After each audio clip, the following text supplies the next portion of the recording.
पूरे 7.5 साल के बाद लाहौर से अमृतसर आए थे। हॉकी का मैच देखना तो बहाना ही था। उन्हें ज़्यादा चाव उन घरों और बाज़ारों को देखने में था जो 7.5 साल पहले उनके लिए पराए हो गए थे। हर सड़क पर मुसलमानों की कोई न कोई टोली घूमती नज़र आ जाती थी।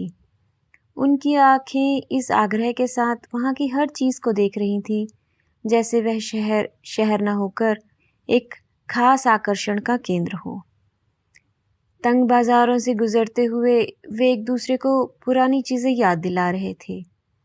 देख फतेहदीना, मिस्री बाजार में अब मिस्री की दुकानें पहले से कितनी कम हो गई हैं। उस नुक्कड़ पर सुक्खी भटियारन की भट्टी थी, जहाँ वह पान वाला बैठा है। यह देख नमक मंडी, खान साहब, यहाँ की एक एक लाइन ऐसी नमकीन होती थी कि बस। बहुत दिनों के बाद बाज़ारों में तुर्रेदार पगड़ियाँ और लाल तुर्की टोपियाँ नज़र आ रही थीं। लाहौर से आए हुए मुसलमानों में काफ़ी संख्या में ऐसे लोग थे जिन्हें विभाजन के समय मजबूर होकर अमृतसर छोड़कर जाना पड़ा था। 7.5 साल के अनिवार्य परिवर्तनों को देखकर कहीं उनकी आंखों में हैरानी भर जाती और कहीं अफसोस घिराता। वल्लाह, कटरा जैमल सिंह इतना चौड़ा कैसे हो गया? क्या इस तरफ के सब मकान जल गए? यहाँ हकीम आसिफ अली की दुकान थी ना? अब यहाँ एक मूची ने कब्जा कर रखा है। और कहीं कहीं ऐसे वाक्य भी सुनाई दे जाते, वली ये मस्जिद ज्यों की त्यों खड़ी है, इन लोगों ने इसका गुरुद्वारा नहीं बना दिया। जिस रास्ते से भी पाकिस्तानियों की टोली गुजरती, शहर के लोग उत्सुकता पूर्वक उसकी ओर देखते रहते। कुछ लोग अब भी मुसलमानों को आते देखकर शंकित से रास्ते से हट जाते थे, किंतु दूसरे आगे बढ़कर उनसे बगलगीर होने लगते थे। ज़्यादातर वे आगंतुकों से ऐसे ऐसे सवाल पूछते थे कि आजकल लाहौर का क्या हाल है, अनारकली में अब भी पहले जितनी रौनक होती है या नहीं। सुना है शाहलमी गेट का बाजार पूरा नया बन गया है। कृष्णनगर में तो कोई खास तब्दीली नहीं हुई। वहाँ रिश्वतपुरा क्या वाकई रिश्वत के पैसों से बना है? कहते हैं पाकिस्तान में अब बुर्का बिल्कुल उड़ गया है, यह ठीक है? इन सवालों में इतनी आत्मीयता झलकती थी कि लगता था कि लाहौर एक शहर नहीं, हजारों लोगों का सगा संबंधी है, जिसके हालात जानने के लिए वे उत्सुक हैं। लाहौर से आए हुए लोग उस दिन शहर भर के मेहमान थे, जिनसे मिलकर और बातें कर कर लोगों को खामखा खुशी का अनुभव होता था। बाजार बांसा अमृतसर का एक उपेक्षित सा बाजार है, जो विभाजन से पहले गरीब मुसलमानों की बस्ती थी। वहाँ ज़्यादातर बांस और शहतीरों की ही दुकानें थीं, जो सबकी सब एक ही आग में जल गई थीं। बाजार बांसा की आग अमृतसर की सबसे भयानक आग थी, जिससे कुछ देर के लिए तो सारे शहर के जल जाने का अंदेशा पैदा हो गया था। बाजार बांसा के आसपास के कई मोहल्लों को उस दिन की आग ने अपनी लपेट में ले ही लिया था। खैर, किसी तरह वह आग तो काबू में आ गई, पर उसमें मुसलमानों की एक एक घर और हिंदुओं के भी 4-4, 6-6 घर जलकर राख हो गए। अब 7.5 साल में उनमें से कई इमारतें तो फिर से खड़ी हो गई थी, मगर जगह जगह मलबे के ढेर अब भी मौजूद थे। नई इमारतों के बीच बीच में मलबे के ढेर अजीब ही वातावरण प्रस्तुत करते थे। बाजार बांसा में उस दिन भी चहल पहल नहीं थी, क्योंकि उस बाजार के ज़्यादातर बाशिंदे तो अपने ही मकानों के साथ शहीद हो गए थे, और जो बचकर चले गए थे उनमें शायद लौट कर आने की हिम्मत बाकी नहीं थी। सिर्फ एक दुबला पतला बूढ़ा मुसलमान ही उस वीरान बाजार में आया और वहाँ की नई और जली हुई इमारतों को देखकर जैसे भूल भुलैया में पड़ गया। बाएं हाथ को जाने वाली गली के पहुंच पहुंचकर उसके कदम अंदर मुड़ने को हुए, मगर फिर वह हिचकिचाकर वहीं बाहर ही खड़ा हो गया, जैसे उसे निश्चय नहीं हुआ कि यह वही गली है या नहीं जिसमें वह जाना चाहता था।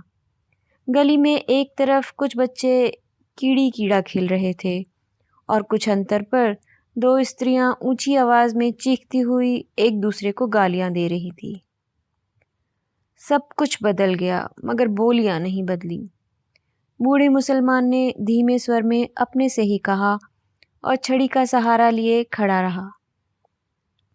उसके घुटने पजामे से बाहर को निकल रहे थे और घुटनों के थोड़ा ऊपर ही उसकी शेरवानी में 3-4 पैबंद लगे थे। गली में एक बच्चा रोता हुआ बाहर को आ रहा था। उसने उसे पुचकार कर पुकारा, इधर आ बेटे, इधर आ, देख तुझे चिज्जी देंगे, आ। और वह अपनी जेब में हाथ डालकर उसे देने के लिए कोई चीज़ ढूंढने लगा। बच्चा क्षण भर के लिए चुप हो गया, लेकिन फिर उसके होंठ बिसूर लिए और रोने लगा। एक 16-17 बरस की लड़की गली के अंदर से दौड़ती हुई आई और बच्चे की बाह पकड़कर उसे घसीटती हुई गली में ले चली। बच्चा रोने के साथ साथ अपनी बाह को छुड़ाने के लिए मचलने लगा। लड़की ने उसे बाहों में उठा लिया और अपने पास चिपका लिया और उसका मुंह चूमती हुई बोली, चुप कर मेरा वीरा, रोएगा तो तुझे वह मुसलमान पकड़ कर ले जाएगा, मैं वारी जाऊं, चुप कर। बूढ़े मुसलमान ने बच्चे को देने के लिए जो पैसा निकाला था वह वापस जेब में रख लिया। सिर से टोपी उतारकर उसने वहां थोड़ा खुजलाया और टोपी बगल में दबा ली। उसका गला खुश्क हो रहा था और घुटने ज़रा ज़रा कांप रहे थे। उसने गली के बाहर बंद दुकान के तख्ते का सहारा लिया और टोपी फिर सर पे लगा ली। गली के सामने पहले जहाँ ऊंची ऊंची शहतीरियाँ रखी रहती थी, वहाँ अब एक तिमंजिला मकान खड़ा था। सामने बिजली के तार पर दो मोटी मोटी चीलें बिल्कुल जड़ होकर बैठी थीं। बिजली के खंभों के पास ही थोड़ी धूप थी। वहाँ कई पल धूप में उड़ते हुए जर्रों को देखता रहा। फिर उसके मुंह से निकला, या मालिक। एक नवयुवक चाबियों का गुच्छा घुमाता हुआ गली की ओर से आया और बुढ़े को वहां खड़ा देखकर उसने रुककर कहा, कहिए मियाँ, यहाँ किस लिए खड़े हैं?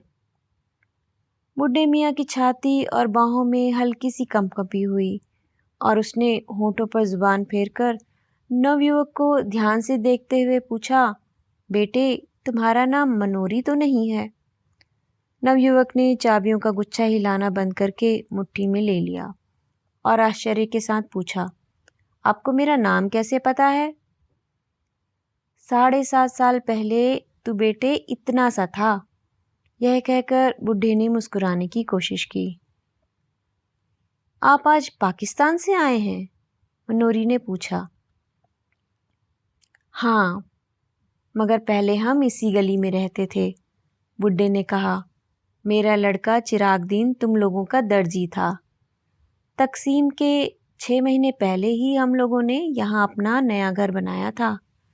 ओ गनी मियाँ, मनोरी ने पहचान कर कहा। हाँ बेटे, मैं तुम लोगों का गनी मियाँ। चिराग और उसके बीवी बच्चे तो मिल नहीं सकते, मगर मैंने कहा एक बार मकान की सूरत ही देख लूं। और उसने टोपी उतारकर सिर पर हाथ फेरते हुए आंसुओं को बहने से रोक लिया। आप तो शायद काफ़ी पहले ही यहाँ से चले गए थे। मनोरी के स्वर में संवेदना थी। हाँ बेटे, मेरी बदकिस्मती थी कि मैं पहले अकेला निकल गया। यहाँ रहता तो उनके साथ मैं भी।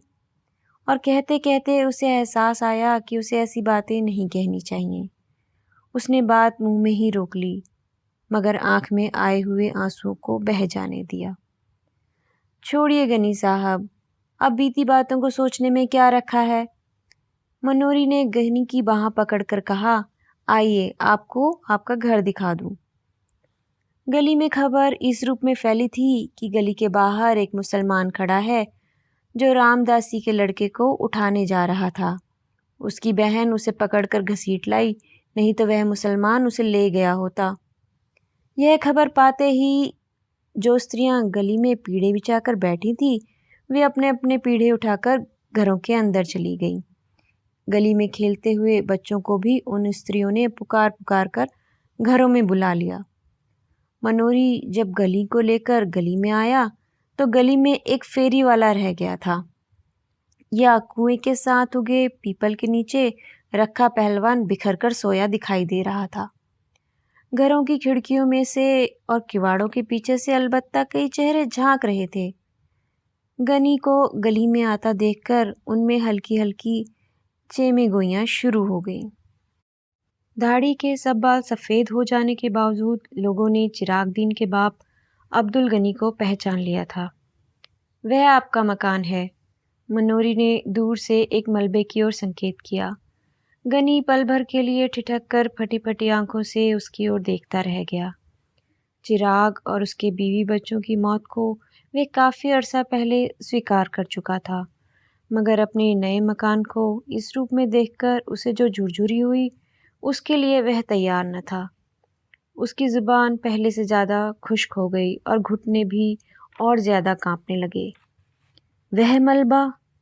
उसने अविश्वास के स्वर में पूछा। मनोरी ने उसके चेहरे का बदला हुआ रंग देखा। उसने उसकी बाह को और सहारा देकर ठहरे हुए स्वर में उत्तर दिया, आपका मकान उन्हीं दिनों जल गया था। गनी छड़ी का सहारा लेता हुआ किसी तरह मलबा के पास पहुंच गया। मलबे में अब मिट्टी ही मिट्टी थी, जिसमें जहां तहां जली और टूटी ईंटें फंसी थीं। लोहे और लकड़ी का सामान उनमें से न जाने कब का निकल गया था। केवल जले हुए दरवाजे की चौखटें न जाने कैसे बची रह गई थीं, जो मलबे में से बाहर को निकली हुई थी। पीछे की ओर 2 जली हुई अलमारियां और बाकी थी, जिनकी कालख पर अब सफ़ेदी की हल्की हल्की तह उभर आई थी। मलबे को पास से देखकर गनी ने कहा, यह रह गया, यह। और जैसे उसके घुटने जवाब दे गए और वह जली हुई चौखट को पकड़कर बैठ गया। क्षण भर बाद उसका सिर भी चौखट से जा लगा और उसके मुंह से बिलखने की सी आवाज़ आई, हाय ओए चिराग दीना। जले हुए किवाड़ और चौखट 7.5 साल मलबे में से सिर निकाले खड़े तो थे, मगर उनकी लकड़ी बुरी तरह भर आ गई थी। गनी के सिर के छूने से उसके कई रेशे झड़कर बिखर गए। कुछ रेशे गनी की टोपी और कुछ बालों पर आ गिरे। लकड़ी के रेशों से एक केंचुआ भी नीचे गिरा, जो गनी के पैर से 6-8 इंच दूर नाली के साथ बनी ईंटों की पटरी पर सरसराने लगा। वह अपने लिए सुराग ढूंढता हुआ जरा सा सिर उठाता, मगर फिर 1-2 बार सिर पटक कर और निराश होकर दूसरी ओर मुड़ जाता। खिड़कियों में से झांकने वाले चेहरों की संख्या पहले से बढ़ गई थी। उनमें चिमेगोइयां चल रही थीं कि आज कुछ न कुछ जरूर होगा। चिरागदीन का बाप गनी आ गया है, इसलिए 7.5 साल पहले की सारी घटना आज खुल जाएगी।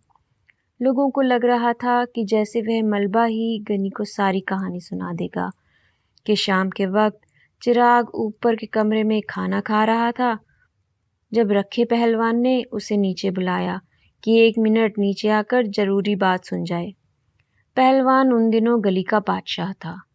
हिंदुओं पर ही उसका काफ़ी दबदबा था। चिराग तो खैर मुसलमान था। चिराग हाथ पर कौर बीच में ही छोड़कर नीचे उतर आया। उसकी बीवी जुबैदा और दोनों लड़कियां किश्वर और सुल्ताना खिड़कियों में से नीचे झांकने लगी। चिराग ने ड्योढ़ी से बाहर कदम रखा ही था कि पहलवान ने उसे कमीज की कॉलर से पकड़कर खींच लिया और उसे गली में गिराकर उसकी छाती पर चढ़ बैठा। चिराग उसका छुरे वाला हाथ पकड़कर चिल्लाया, ना रखे पहलवान, मुझे मत मार, हाय मुझे बचाओ, जुबैदा मुझे बचा। और ऊपर से जुबैदा चीखती हुई नीचे ड्योढ़ी की तरफ भागी। रखे के एक शागिर्द ने चिराग की जद्दोजहद करती हुई बाह पकड़ ली और रखा उसकी जांघों को घुटने में दबाए बोला, चीखता क्यों है बैंड के, तुझे पाकिस्तान दे रहा हूँ, ले। और जुबैदा के नीचे पहुंचने से पहले ही चिराग को पाकिस्तान दे दिया। आसपास के घरों की खिड़कियां बंद हो गईं। जो लोग इस दृश्य के साक्षी थे, उन्होंने दरवाजे बंद करके अपने को इस घटना के उत्तरदायित्व से मुक्त करा लिया था। बंद किवाड़ों में से उन्हें देर तक जुबैदा, किश्वर और सुल्ताना की चीखने की आवाज़ें सुनाई देती रहीं। रखे पहलवान और उसके साथियों ने भी उसी रात उन्हें भी पाकिस्तान देकर विदा कर दिया, मगर दूसरे तब्दील रास्ते से। उनकी लाशें चिराग के घर से न मिलकर बाद में नहर के पानी में पाई गई। 2 दिन तक चिराग के घर की खाना तलाशी होती रही। जब उसका सारा सामान लुट चुका तो न जाने किसने उस घर में आग लगा दी। रखे पहलवान ने कसम खाई थी कि आग लगाने वाले को जिंदा जमीन पे गाड़ देगा, क्योंकि उसने उस मकान पे नजर रखकर ही चिराग को मारने का निश्चय किया था। उसने उस मकान को शुद्ध करने के लिए हवन सामग्री भी खरीद रखी थी, मगर आग लगाने वाले का पता ही नहीं चल सका। उसे जिंदा गाड़ने की नौबत तो बाद में आती। अब 7.5 साल से रखा पहलवान उस मलबे को अपनी जागीर समझता आ रहा था, जहां वह न किसी को गाय भैंस बांधने देता और न ही खोमचा लगाने देता था। उस मलबे से उसकी अनुमति के बिना कोई एक ईंट भी नहीं उठा सकता था। लोग आशा कर रहे थे कि सारी की सारी कहानी जरूर किसी न किसी तरह गनी के कानों तक पहुंच जाएगी। जैसे मलबे को देखकर उसे अपने आप ही सारी कहानी का पता चल जाएगा। और गनी मलबे की मिट्टी नखूनों से खोद खोद कर अपने ऊपर डाल रहा था और दरवाजे की चौखट को बाहों में लिए रो रहा था। बोल चिराग दीना, बोल, तू कहाँ चला गया? ओए ओ किश्वर, ओ सुल्तान, हाय मेरे बच्चे, ओए गनी को कहाँ छोड़ दिया, ओए। और भुरभुरे किवाड़ से कड़ी के रेशे गिरते जा रहे थे। पीपल के नीचे सोए रखे पहलवान को किसी ने जगा दिया, या वे वैसे ही जाग गया। यह जानकर कि पाकिस्तान से अब्दुल गनी आया है और अपने मकान के मलबे पर बैठा है, उसके गले में थोड़ा झाग उठाया, जिससे उसे खांसी हो आई और उसने कुएं के फर्श पर थूक दिया। मलबे की ओर देखता हुआ उसकी छाती से धौंकनी का सा स्वर निकला और उसका निचला होंठ थोड़ा फैलकर बाहर को आया। गनी अपने मलबे पर बैठा है। उसके शागिर्द लच्छे पहलवान ने उसके पास आकर बैठते हुए कहा, मलबा उसका कैसे हो गया? मलबा हमारा है। पहलवान ने झाग के कारण घरघराई आवाज में कहा, मगर वह वहां बैठा है। लच्छे ने आंखों में रहस्यमय संकेत लाकर कहा, बैठा है, बैठा रहे, तू चिलमला। उसकी टांगें थोड़ी चौड़ी फैल गईं और उसने अपनी नंगी जांघों पर हाथ फेरा। मनोरी ने अगर उसे कुछ बताया तो? लच्छे ने चिलम भरने के लिए उठाते हुए उसी रहस्यपूर्ण दृष्टि से देखकर कहा, मनोरी की शामत आई है। लच्छे चला गया। कुएं पर पीपल की कई पुरानी पत्तियां बिखरी थी। रखा उन्हीं पत्तियों को उठाकर हाथों से मसलता रहा। जब लच्छे ने चिलम के नीचे कपड़ा लगाकर उसके हाथों में दिया तो उसने कश खींचते हुए पूछा, और भी तो किसी से गनी की बात नहीं हुई? नहीं। ले। और उसने खांसते हुए चिलम लच्छे के हाथ में दे दी। लच्छे ने देखा कि मनोरी मलबे की तरफ से गनी की बाह को पकड़े हुए आ रहा है। वह उकड़ू होकर चिलम के लंबे लंबे कश खींचने लगा। उसकी आंखें आधा क्षण रखे पे चेहरे पे रहती और आधा क्षण गनी की ओर लगी रहती। मनोरी गनी की बाह पकड़े हुए उससे एक कदम आगे चल रहा था, जैसे उसकी कोशिश हो कि गनी कुएं के पास से बिना रखे पहलवान को देखे ही निकल जाए। मगर रखा जिस तरह बिखर कर बैठा था, उससे गनी ने उसे दूर से ही देख लिया। कुएं के पास पहुंचते न पहुंचते उसकी दोनों बाहें फैल गईं और उसने कहा, रखे पहलवान। रखे ने गर्दन उठाकर और आंखें जरा छोटी कर कर उसे देखा। उसके गले में अस्पष्ट सी घरघराहट हुई, पर वह बोला कुछ नहीं। रखे पहलवान, मुझे पहचाना नहीं? गनी ने बाहें नीची करके कहा, मैं अब्दुल गनी हूँ, अब्दुल गनी, चिराग दीन का बाप। पहलवान ने संदेहपूर्ण दृष्टि से उसका ऊपर से नीचे तक जायजा लिया। अब्दुल गनी की आंखों में उसे देखकर चमक आ गई। सफ़ेद दाढ़ी के नीचे उसके चेहरे की झुर्रियाँ जरा फैल गई थी। रखे का निचला होंठ फड़का, फिर उसकी छाती से बाहरी स्वर निकला, सुना गनिया। गनी की बाहें फिर फैलने को हुईं, परंतु पहलवान पर कोई प्रतिक्रिया न देखकर उसी तरह रह गईं। वह पीपल के तने का सहारा लेकर कुएं के सिल पर बैठ गया। ऊपर खिड़कियों में चिमगाइयाँ तेज हो गईं कि अब दोनों आमने सामने आ गए हैं तो बात ज़रूर खुलेगी। फिर हो सकता है दोनों में गाली गलौज भी हो। अब रखा गनी को कुछ नहीं कह सकता। अब वो दिन नहीं रहे। बड़ा मलबे का मालिक बनता था। असल में मलबा ना इसका है न गनी का। मलबा तो सरकार की मिल्कियत है। किसी को गाय का खूंटा तक नहीं लगाने देता था। मनोरी भी डरपोक है। उसने गनी को बताया क्यों नहीं कि रखे ने ही चिराग और उसकी बीवी बच्चों को मारा है। रखा आदमी नहीं सांड है। दिन भर सांड की तरह गली में घूमता है। गनी बेचारा कितना दुबला हो गया है। दाढ़ी के सारे बाल सफ़ेद हो गए हैं। गनी ने कुएं की सिल पर बैठकर कहा, देख रखे पहलवान, क्या से क्या हो गया। भरा पूरा घर छोड़कर गया था और आज यहाँ मिट्टी देखने आया हूँ।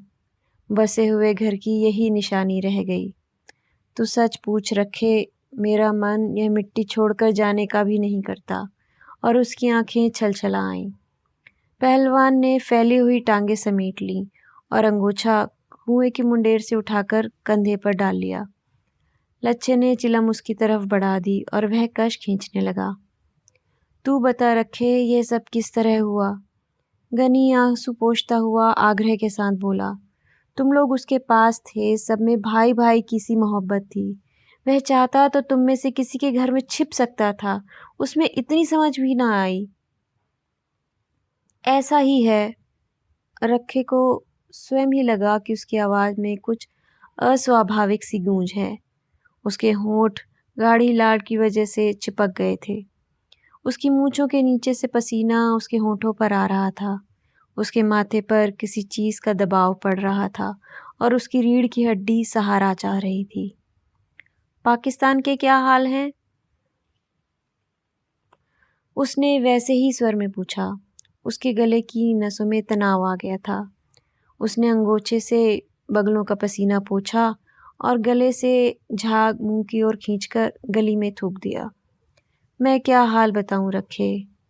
गनी दोनों हाथों से छड़ी पर जोर देता हुआ झुकता हुआ बोला। मेरा हाल पूछो तो वो खुदा ही जानता है। मेरा चिराग साथ होता तो और बात थी। रखे, मैंने उसे समझाया था मेरे साथ चल, मगर वह अड़ा रहा कि नया मकान छोड़कर कैसे जाऊं। यहाँ अपनी गली है, कोई खतरा नहीं। भोले कबूतर ने यह नहीं सोचा कि गली में खतरा ना सही, बाहर से तो आ सकता है। मकान की रखवाली के लिए चारों ने जान दे दी। रखे, उसे तुझ पर बहुत भरोसा था। कहता था रखे के रहते मेरा कोई कुछ नहीं बिगाड़ सकता। मगर जब आनी आई तो रखे के रोके से न रुक सकी। रखे ने सीधा होने की चेष्टा की। उसकी रीढ़ की हड्डी दर्द कर रही थी। उसे अपनी कमर और जांघों के जोड़ पर सख्त दबाव महसूस हो रहा था। पेट की अंतड़ियों के पास जैसे कोई चीज़ उसकी सांस को जकड़ रही थी। उसका सारा जिस्म पसीने से भीग गया था और उसके पैरों के तलवों में चुनचुनाहट हो रही थी। बीच बीच में फुलझड़ियाँ सी ऊपर से उतरती और उसकी आंखों के सामने से तैरती हुई निकल जाती। उसे अपनी ज़ुबान और होठों के बीच का अंतर कुछ ज़्यादा महसूस हो रहा था। उसने अंगोछे से होठों के कोनों को साफ किया और उसके मुंह से निकला, हे प्रभु सच्चियाँ, तू ही तू, तू ही तू, तू ही तू। गनी ने लक्षित किया कि पहलवान के होंठ सूख रहे हैं और उसकी आंखों के इर्द गिर्द दायरे गहरे हो आए हैं। तो वह उसके कंधे पर हाथ रखकर बोला, जी हल्कान न कर रखिए, जो होनी थी सो हो गई, उसे कोई लौटा थोड़ी सकता है। खुदा नेक की नेकी रखे और बद की बदी माफ़ करे। मेरे लिए चिराग नहीं तो तुम लोग तो हो। मुझे यहाँ आकर इतनी तसल्ली हुई कि उस ज़माने की कोई तो यादगार है। मैंने तुमको देख लिया तो चिराग को देख लिया। अल्लाह तुम लोगों को सेहतमंद रखे, जीते रहो, खुशियाँ देखो। और गनी छड़ी पर दबाव देकर उठ खड़ा हुआ। चलते हुए उसने फिर कहा, अच्छा रखे पहलवान, याद रखना। रखे के गले से स्वीकृति की मध्यम सी आवाज़ निकली। अंगोछा बीच में लिए हुए उसके दोनों हाथ जुड़ गए। गनी गली के वातावरण को हसरत भरी नज़र से देखता हुआ धीरे धीरे गली से बाहर चला गया। ऊपर खिड़कियों में थोड़ी थोड़ी चिमिगोइयाँ चलती रहीं कि मनोरी ने गली से बाहर निकलकर ज़रूर गनी को सब कुछ बता दिया होगा। गनी के सामने रखे का तालू किस तरह खुश्क हो गया था। रखा अब किस मुंह से लोगों को मलबे पर गाय बांधने से रोकेगा। बेचारी जुबैदा, बेचारी कितनी अच्छी थी, कभी किसी से मंदा बोल नहीं बोली। रखे मरदूत का घर न घाट, इसे किस माँ बहन का लिहाज था। और थोड़ी देर में स्त्रियां घरों से गली में उतर आईं। बच्चे गली में गिल्ली डंडा खेलने लगे और 12-13 बरस की लड़कियां किसी बात पर एक दूसरे से गुत्थम गुत्था हो गईं। रखा गहरी शाम तक कुएं पर बैठता, खंगारता और चिलम फूंकता रहा। कई लोगों ने वहां से गुजरते हुए उससे पूछा, रखे शाह, सुना है आज गनी पाकिस्तान से आया था। आया था, रखे ने हर बार एक ही उत्तर दिया, फिर कुछ नहीं, चला गया। रात होने पर पहलवान रोज की तरह गली के बाहर बाईं ओर की दुकान के तख्ते पर आ बैठा। रोज अक्सर वह इसी रास्ते से गुजरने वाले परिचित लोगों को आवाज़ दे देकर बुला लेता था और उन्हें सट्टे के गुर और सेहत के नुस्खे बताया करता था। मगर उस दिन वह लच्छे को अपनी वैष्णो देवी की यात्रा का वर्णन सुनाता रहा, जो उसने 15 साल पहले की थी। लखे को विदा कर कर वह गली में आया तो मलबे के पास लोकू पंडित की भैंस को खड़ी देखकर वह रोज की आदत के मुताबिक उसे धक्का दे देकर हटाने लगा और भैंस को हटाकर वह सुस्ताने के लिए मलबे की चौखट पर बैठ गया। गली उस समय बिल्कुल सुनसान थी। कमेटी की कोई बत्ती न होने से वहां शाम से ही अंधेरा हो जाता था। मलबे के नीचे से नाली का पानी हल्की हल्की आवाज करता हुआ बह रहा था। रात की खामोशी के साथ मिली हुई कई तरह की हल्की हल्की आवाज़ें मलबे की मिट्टी में से निकल रही थी। एक भटका हुआ कौआ न जाने कहाँ से उड़कर कड़ी की चौखट पर आ बैठा। उससे लकड़ी के रेशे इधर उधर छितरा गए।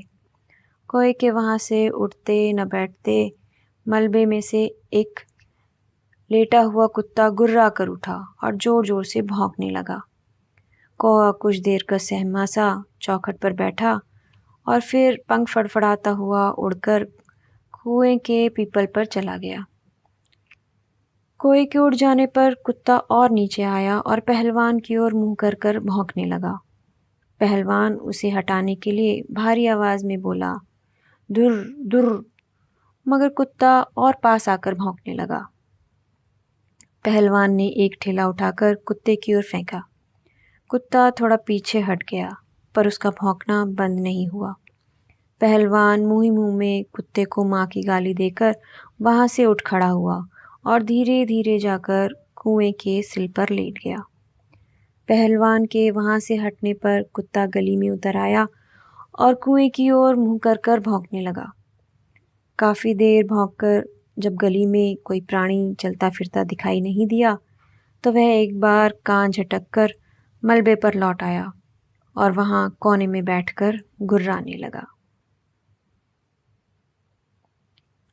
बस इतनी ही थी ये कहानी मलबे का मालिक, जो लिखी थी श्री मोहन राकेश जी ने। आशा करती हूँ आपको पसंद आई होगी। आज बस इतना ही, फिर मिलेंगे। नमस्कार।